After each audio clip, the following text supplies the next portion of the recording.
Hey there, Sigma Alpha survivalists, and welcome back to the channel. Today, we're diving deep into a topic that's more critical than food, more vital than shelter, and something most of us take for granted every single day. We're talking about water. What would really happen if the taps just stopped running? How long could you actually last? The answer is terrifyingly short. Stick around, because what you're about to learn could literally save your life. Imagine this. Society has collapsed. There's no power, no running water, no emergency services.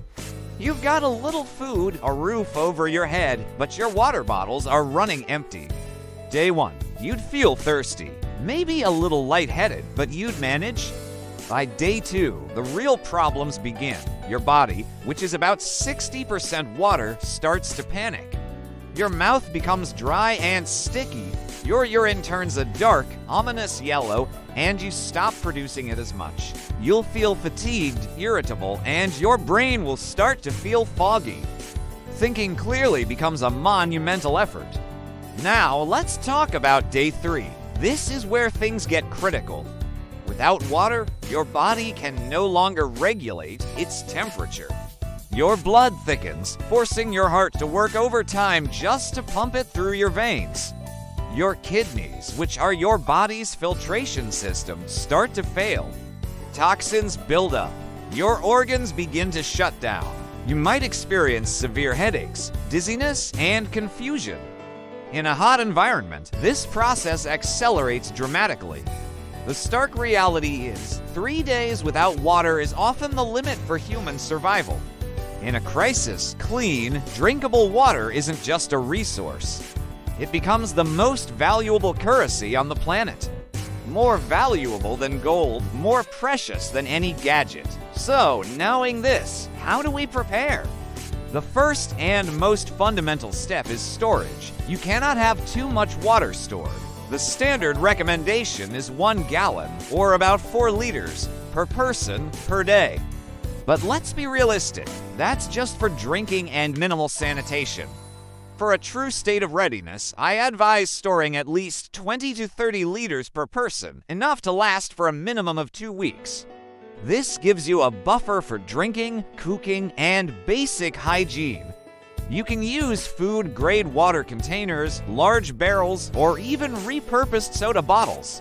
Just make sure they're clean and stored in a cool, dark place to prevent algae growth. Don't just store it and forget it. Rotate your supply every 6 to 12 months to keep it fresh. But what happens when your stored water runs out? This is where skills become more important than supplies. You need to know how to find and purify water from your environment. Let's cover the 3 core methods of water purification. First, boiling. This is the most reliable method. Bringing water to a rolling boil for just 1 minute will kill virtually all harmful bacteria, viruses, and protozoa. At higher altitudes, say above 6,500 feet or 2,000 meters, you should boil it for at least 3 minutes to be safe. It's simple, effective, and requires nothing more than a heat source and a metal container. The second method is filtration. Modern water filters are incredible pieces of gear. Portable filters, like the Sawyer Squeeze or the Life Straw, can process hundreds, even thousands of liters of water, removing bacteria and protozoa down to a microscopic level. They are lightweight, easy to use, and a must-have for any bug-out bag or emergency kit. There are also larger, gravity-fed systems for a home or base camp setup that can purify larger quantities of water with minimal effort. Investing in a quality filter is one of the smartest preps you can make. Hey guys, just jumping in for a second. If you're finding this information valuable and want to be better prepared for any situation, do me a huge favor and hit that subscribe button for Sigma Alpha Survival. We are building a community of proactive, resilient individuals, and we'd love for you to be a part of it. Your support helps us create more content just like this. Now, back to our third purification method. The third pillar of water safety is chemical purification. This usually comes in the form of tablets or drops, like iodine or chlorine dioxide. These are fantastic for a backup or for treating water when you can't boil it or don't have a filter. They are small, lightweight, and have a long shelf life. Simply drop the required number of tablets into your water, wait the recommended time, usually about 30 minutes, and it's safe to drink. The water might have a slight chemical taste, but that's a small price to pay for avoiding a nasty waterborne illness. A great tip is to combine methods. For example, filter the water first to remove sediment and larger organisms, then treat it with a tablet to kill any remaining viruses. This two-step process gives you maximum protection. Now that you know how to purify water, where do you find it in the first place? When the taps are dry, you need to think like a survivor. One of the best and cleanest sources is rainwater. You can collect it using a simple tarp or a large plastic sheet. Just tie the corners to trees or posts, creating a depression in the middle, and place a container underneath to catch the runoff. A clean rain barrel connected to your home's gutter system is an even more efficient, passive collection system. Rainwater is naturally soft and relatively pure, but it's still a good practice to filter or boil it, especially in urban areas where it can pick up pollutants from the air.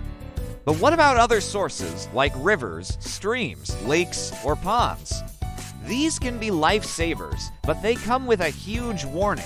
Never, ever drink directly from a natural water source without purifying it first. No matter how clear and pristine it looks, it can be teeming with invisible dangers like Giardia or cryptosporidium, which can cause severe gastrointestinal distress, dehydration, and in a survival situation, could be a death sentence. Always assume that all surface water is contaminated and treat it accordingly using the methods we've discussed: boil, filter, or purify with tablets.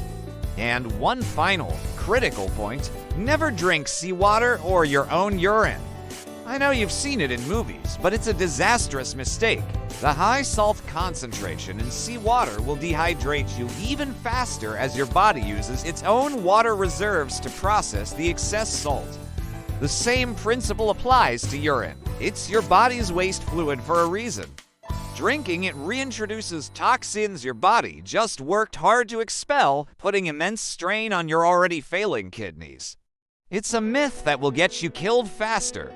So let's recap the Sigma Alpha survival plan for water. First, store an ample supply, aim for 20 to 30 liters per person for at least 2 weeks. Second, master the 3 methods of purification: boiling, filtration, and chemical treatment. Have the tools and the knowledge to use them.